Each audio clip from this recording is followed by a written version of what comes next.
Hey there, welcome to this episode of the Life and Money Show brought to you by Goodegg Investments. I'm Annie Dickerson. And I'm Susan Elliott. Annie, tell us what's on your mind. Oh man, today I'm feeling contemplative because over the weekend, we just went to see Inside Out 2.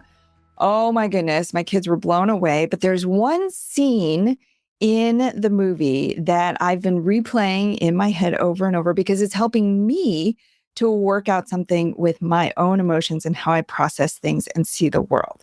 So don't worry, for anybody who hasn't seen the movie, this isn't going to spoil it for you. This is just one lone scene in the whole movie. There's a few new emotions in Inside Out 2, one of which is anxiety. And this is a big one. There's one part in the movie that you really get to see exactly how anxiety works. So joy and some of the other emotions, I think they're in imagination land. They're like, oh, this is cool. This is where the pillow forts are. And this is where this is and that is. They're like, but wait, what's that little light over there? And they go into this like secret little area, this little secret fort. And they see it's set up almost like a call center with all these little minions working at their little cubicles. And up on the screen is anxiety from headquarters. And she's like, okay, we need more projections. We need more. And all these little minions down there, they're at their desks and they're basically sketching up these potential scenarios of what could go wrong. Then the projections are projected up onto the screen, which goes into Riley, the main character's, into her head. So anxiety's like, yeah, that's a good one. She could fail at this. She could fail at that. Yeah, keep it going. Oh, no. So it's all of these basically taking your imagination and turning it against you. And instead of using your imagination like we did as kids for all the playful things and building things, it's like now taking that same power of imagination and turning it into something that's just like all the things that could possibly go wrong. Wow. Just the fact that it's housed in the imagination center. It's not housed in the truth center of our brain. No. Just like we think anxiety is coming from that, like, this is true. This is real. This could happen. It's like, wait. It's in the imaginations. I feel like as an adult, just seeing that, like, that's a mind blown moment of like, oh, wait a minute. The other stuff in the imagination zone is just fantastical. Like the cloud guys, I remember from the first one where they just like blew them away. And then it was like, oh no, there goes the cloud guys or French fry forts and stuff. But there's the anxiety right there too. Oh, yeah, I know. This is why I'm contemplative because I'm still thinking about it because for me, my own personal experience of anxiety is often it comes up in the most blue sky of days when there's nothing going on. And I'm like, I should feel perfectly fine. And this anxiety comes up in me. I'm like, what is that about? And I think there's like this barrier between me and the anxiety. And it's like, what is it about? I don't even know. So just thinking about the projections, I'm like, oh, that's probably happening on some level, whether it's conscious or not. Like my mind is probably creating those scenarios and either I'm suppressing them or burying them or I'm not connecting them in some way, but still they're creating this sense of dread inside me. And then what happens in the movie is, so one of the little minions steps away. And then Joy comes in. She's like, no, Riley needs some positive projections too. So she's like drawing things that are the hockey team winning or people high-fiving her, people coming in for a group hug. It's combating that anxiety because then anxiety is like, wait a second, what are all these positive things? We need more negative things. And Joy's like, no, we need good things. So in some way, I'm like, oh yeah, I do have some agency in this situation. When there's that sense of dread and anxiety, I can come in and I can bring in the positive possibilities as well. it's like training your inner joy sort of captain. Yeah, She's like the leader of the team. that's right. It's like a little person. Okay, Joy, I need you to whip up some visualizations right now because anxiety is going crazy. But I had a question that came up. So when do you experience money anxiety? Is there any time in your daily kind of existence, your daily routines, that sort of thing where money anxiety specifically comes up? Oh, money anxiety is something I've done a lot of work on. It's something that does come up for me fairly regularly, I would say. Anytime I'm spending money, I'm only a stone's throw away from my phone at all times. And I pull up my phone and suddenly I'm on Amazon trying to order something that maybe I need or don't need. And then I go through all the emotions. I'm like, do I really need this? Oh, maybe I don't. I need to save up for this. I feel guilty. I feel shame that I'm looking at this right now. So there's a lot. I think it's not just anxiety, but there's so much wrapped up in money and finances. And that's exactly what we're going to dive into today. And I'm curious to hear your perspectives on it too. But before we dive in, just a quick reminder to the listener, we're so grateful you're here. If you're listening to this, you probably know that community is such a key component of building wealth and investing and learning about finances, which is everything we're going to talk about here on this show today.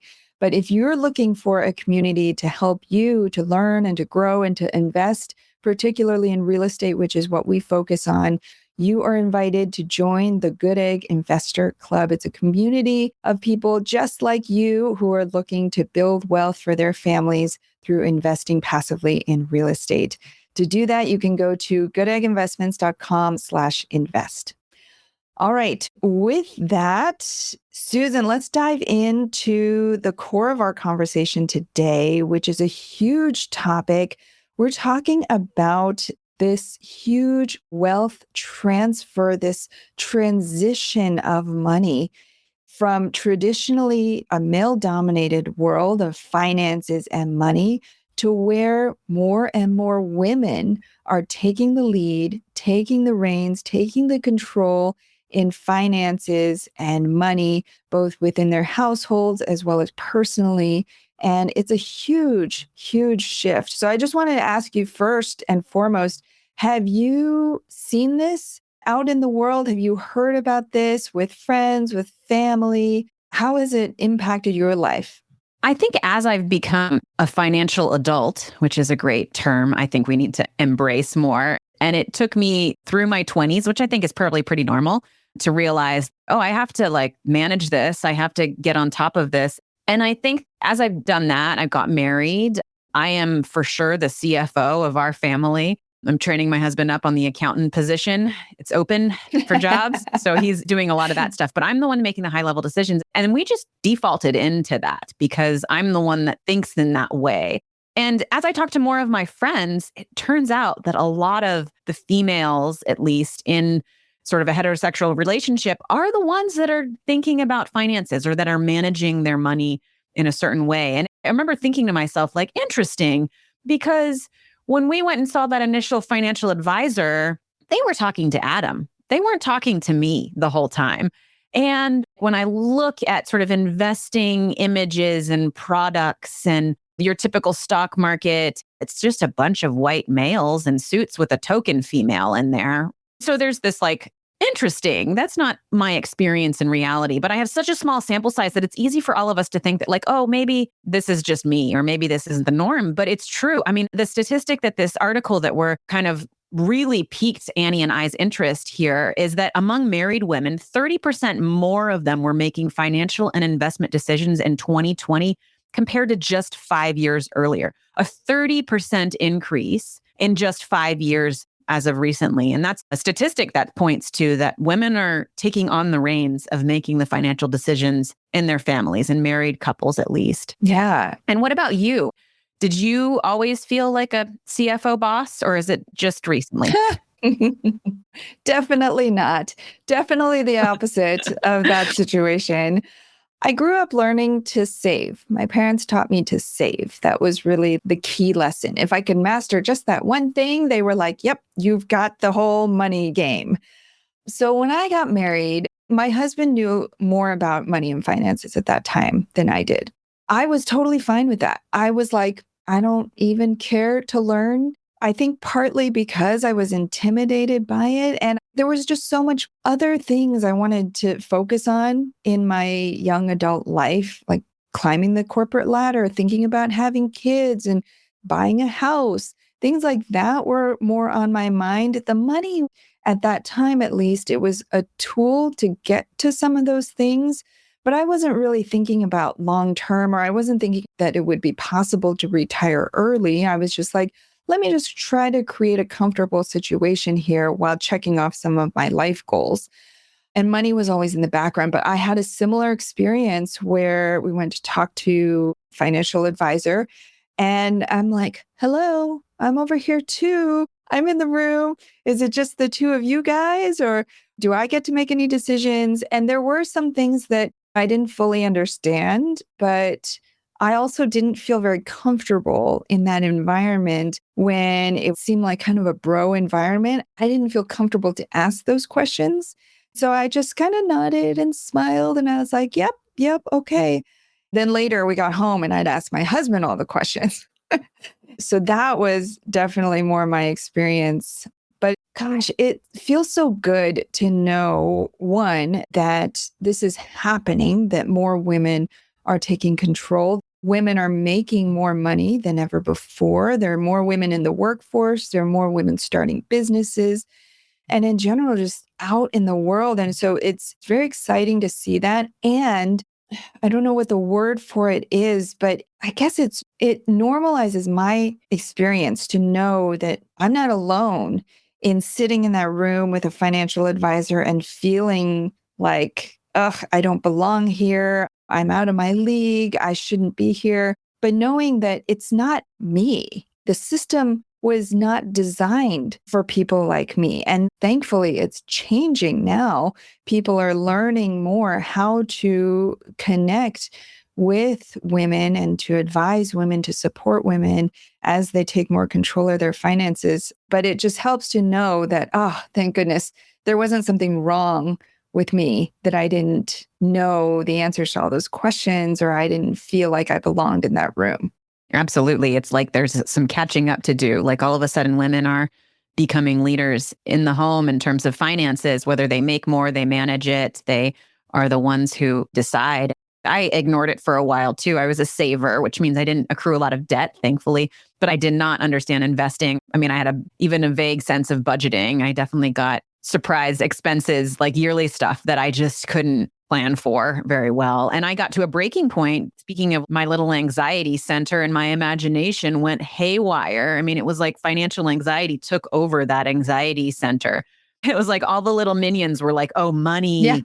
She really likes these money anxiety projections. Which ones can we do? Can we say like she loses everything? Can we say that she needs her parents again? Can we say she has to move home? Oh, yeah, yeah, yeah. Show that one. Show that one.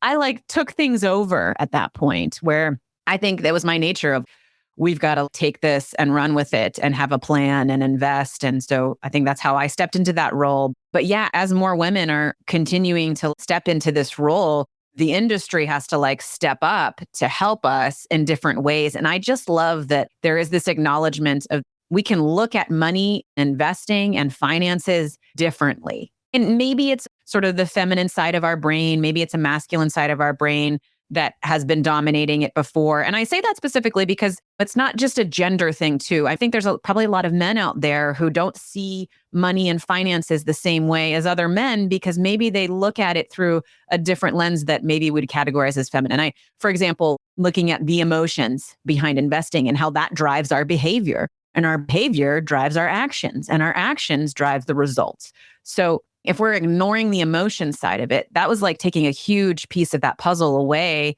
And it may not have fit together for people in the past. And certainly for a lot of women, I think they need to understand those elements of money. And supposedly this is going to get easier for all of us. Yeah, I certainly hope so. I think you're absolutely right. I mean, different strokes for different folks, right? Everybody learns differently, but I think that's the exciting part of where we are now. I mean, look at us talking about money and emotions on a podcast.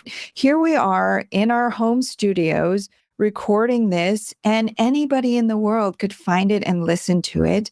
And if it resonates with them, then they could start to learn about money and finances with us. They can go back and listen to previous episodes. They can follow along as we have more conversations. This type of medium wasn't available 10, 15, 20, 50 years ago for people to learn. The only options back then were you go into a financial institution like a bank where everybody's dressed up in a suit and there's these closed doors offices and you go in and it's very sterile and you sit in a chair, your husband sits in a chair and you sit across from somebody on a computer and it's a very sterile environment and it's not very comfortable. You're very intimidated. Whereas with something like this, or an online course, or a blog, or a video, you can listen to it while you're folding your laundry, while you're making lunch for your kids. And that's how I learned about real estate investing was I listened to a lot of podcasts. And it was a lot of male voices at the time, especially, but I found that it was something I had never had before because prior, when I was trying to learn about real estate investing, I was doing it through books and maybe occasionally I'd try a course or something, but it just never hit home with me until I started listening to these casual podcast conversations where I heard people talking about it in ways that made sense to me. And because it was so many different voices and different perspectives, my brain could start to piece them together in a way that made sense for me. And I think that's what's so exciting about where we are is that women are so poised to take control, take over, and to make this transition. And there's more resources and support now for women than there ever has been before. And you can really choose exactly what your learning journey will look like. You touched upon a couple of things that are these elements of what women need in the financial world. Community and building confidence are two of those. I think about the podcast formatting, and it does feel like a little bit more of a community. We're here with you, the listener, to be able to help you interpret your own feelings and behavior around money and life because we're connecting those two. So you're able to find people and really get to know them. For us, you can come onto our website. You can actually join us in person for meetups each week to be able to talk to people in a really casual atmosphere. There's ways that you can find community that are like more approachable than sitting in your financial advisor's office, for instance. And then just like building confidence, these little tiny drip feeds of education, and not just the very financially minded education, but all encompassing of like how we are with money, how our behaviors, even like our past, our childhood exposure to money, and how that is impacting our current finances and our scenario. There's just so much learning out there. And those are two of the many things that experts have said that women need more of to be able to have the confidence to move into positions of controlling more finances and to move into that. Yeah. I mean, it used to be that person who had the education, who knew the financial wisdom and had that knowledge, they were the holders of the power. They sat on their ivory throne and you had to go to them and you had to ask them to get the key to the financial success in your life. And that's no longer the case. There's knowledge, wisdom, and advice all over the place. The hard part is now sifting through that to find the people that you can most relate with and who resonate best with you. But the information is out there. And so in many ways, the power has shifted. It's no longer with that one person who holds all the power and the wisdom, but it's in your own fingertips. And it's really you taking the time to go and find the information. So every time I'd walk the dog, I'd be listening to real estate podcasts. At first, I didn't have that community around me. I was really only listening to the podcast. So it was really only one way. It was just inbound. I wasn't going outbound with any of my information and talking to people about it, but it gave me this incubation period where I was just processing this information and it was circling around in my head and I was making more and more sense of it. So by the time that I went to my first real estate conference, I felt pretty confident that I knew more or less the questions to ask and how to talk about what I wanted to talk about. So I think for women, especially when you might be feeling that fear or the guilt and the shame about maybe not doing more with your money sooner, having the power to educate yourself and then go out and ask those questions and make those meaningful decisions and take those actions, I think it makes all the difference. And it makes me think of that's actually probably one of the reasons why this transition is happening is because of the change in media, the change in education formats that's happened even since 2020, where all of a sudden we're doing more online. And the rise of podcasts, for instance, the rise of spreading out that knowledge, that ability to share and educate. And like you said, it does bring its own challenges of sifting through it all.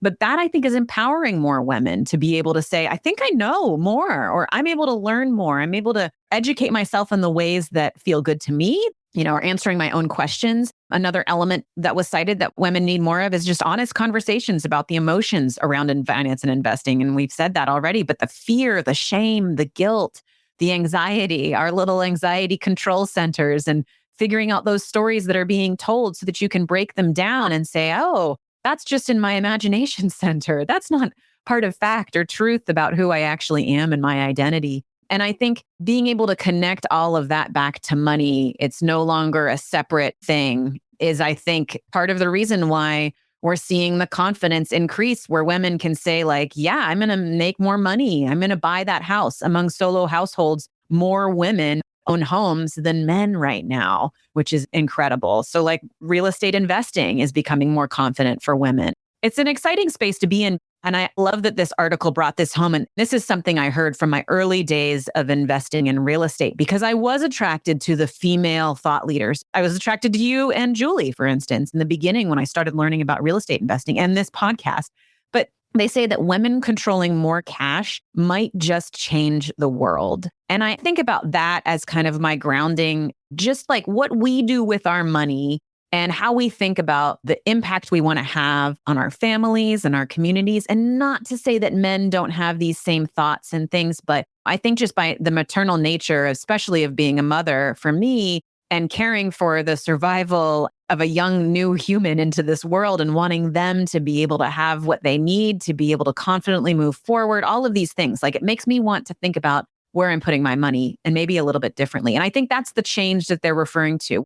Annie, what would you kind of think about how this shift is impacting kind of globally if women controlled more of the capital in the world? Yeah, I think you're spot on that there's so much more community. Studies have shown time and again, when women learn a new skill, they change and transform an entire community because then they go and they teach it to their kids, they teach it to their spouse, they teach it to their friends. And suddenly you have this natural wave of change because women always love to share.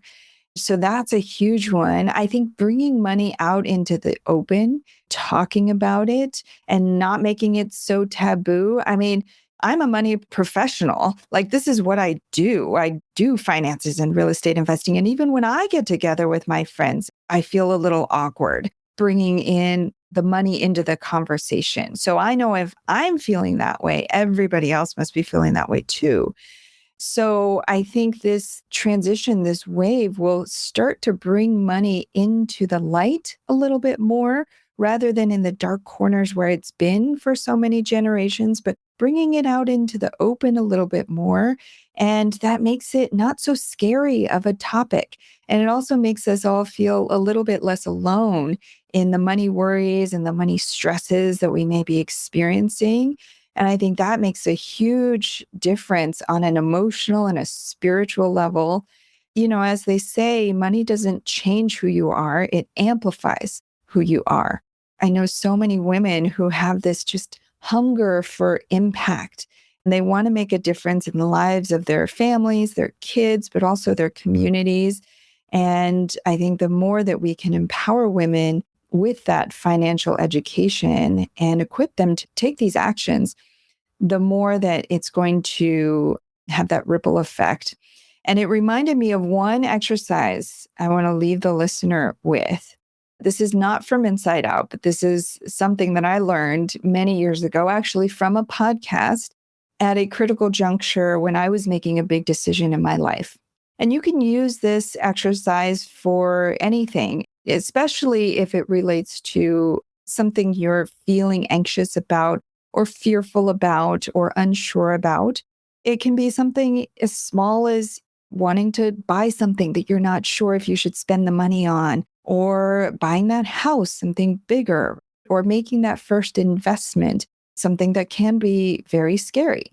And so the basic premise is you're going to take a sheet of paper, and it has to be a sheet of paper, okay? Don't just do this in your head because these things are swimming in your head all the time. What about my notes app? That could work as long as you're getting it out of your head and into something that you're looking at. Okay, fine. I'll take Notes app or Google Doc, something like Something's that. nice about writing things down. Sometimes paper. Yes. Take your paper, whether physical or virtual. You're going to divide it into 3 parts. And the 3 parts are going to be fears, opportunities, and strengths. So let's say, for example, you're feeling anxious about making your first investment. First, you're going to list all your fears. Those are going to come easy. That's from the anxiety projections that you're probably already running in your head. So you're like, oh my gosh, I could lose money. I could look like an idiot. My husband could get mad at me, or I could lose my kids' college savings. I might have to move back home with my parents. All of these things that you're probably already thinking, just write them down, type them down, jot them down, and then you've got your list of fears. Often what happens when you do this exercise is because those fears are so huge in your head, when you write them down on paper, it makes them much more manageable because you're like, oh, is that really it? That's what I'm scared of? But then you don't stop there because fears is only the first part. The next is opportunities. So then you put the fears aside, you turn off the projector for a second, and you say, okay, but if I do this thing, if I make this first investment, what are the possibilities? What could this open up for me? This is where joy comes in and takes over. And she starts to say, oh, these are all the amazing things that could happen in your life. This might be the first in a whole series of investments that you can make. This could put you on the path to retiring early. This could help you triple your kids' college savings. This could help you buy more houses or move to that place that you have always wanted to live in. All these possibilities that have been squashed because your fear projections have been so huge in your mind. So that's the opportunities. That's the second part. And then the third part, this part is the part where you focus on you. And because a big part of making your first investment, yeah, it's about the money, but really it's about investing in you, yourself, your own possibilities, your own skill set, your own knowledge, your own wisdom. So that third part is listing out your strengths and reminding yourself why you are so capable of doing this thing. I'm pretty good with numbers, or I always do my due diligence before I get into something. I always bounce back even when I fail. I believe in myself. All these strengths that are hard to remember when you're scared of something. But this is why you're dividing it into 3 equal sections, because then you look at that paper and you say, okay, I have these fears. I acknowledge them. But guess what? Look at all these opportunities that I have if I get outside of my comfort zone and I try this thing. And here's why I believe in myself, why I think I can do this. By doing this, you really equip yourself to take action. Whereas if it continues to swirl in your head, you might be stuck in that analysis paralysis. Wow, I like that a lot. I think each of those 3 categories is helping you debunk the first one a bit. And it's almost in the frame of at least what I need. I need to know, like, oh no, I got this. I'm good at this. I've done my analysis here. It's like that confidence piece to remind yourself of all of that. It's essential to think about that as you make big financial decisions, even little financial decisions, and remembering the full picture and not just zooming in on those projections. Exactly. I like that a lot. With that, for the listener, know that we are so excited to hear about your journeys, to be here with you as you are learning, as you are growing, whether you are investing for the first time, whether you're creating a budget and starting with those basic foundation building blocks. Or maybe you're a savvy investor. You've been doing this for many years, but you're looking to build more community, build more confidence, and get into even deeper, bigger things and to expand your impact. We're excited to be here with you every step of the way. And if you have a story where you've overcome some money anxiety, maybe you're a female, maybe you're a male, but you've just seen how you can look at things holistically like this and how that's given you confidence, we would love to hear your story. We'd love to share it with the listeners. You can send us an email at podcast@goodegginvestments.com. You can either type it out in the email or record something quick on your phone, a voice recording, and let us know and send it that way. It's always really helpful for all of us. Again, that community aspect is huge when we can hear that other people are doing these kinds of things too. So send us an email. Again, that's podcast@goodegginvestments.com. And don't forget, if you are looking for a community as you are on your learning journey and taking the reins on your own finances and investing, we are here with you every step of the way. The best way to get connected with us and our community is to join the Goodegg Investor Club. It's free and it's open to all of you, whether you are an accredited investor or not. And that's something we'll teach you all about inside the community as well. You can just go to goodegginvestments.com/invest. And by the way, on the next episode of the Life and Money Show, we're going to be talking about a very, very interesting phenomenon called HIFI. HIFI. It stands for High Income Financially Insecure. Seems like an oxymoron. Somebody who's got a lot of money, but why would they be financially insecure? And we're going to tease that apart. It's tied together with exactly what we've talked about here with wealth transfer and all the emotions, all the things going on in our heads around money. So tune in next time for more with us on the Life and Money Show, the show all about helping you to create a meaningful and intentional life by design. And remember that your financial journey is a lifelong adventure, and we're here with you every step of the way. Thanks for listening.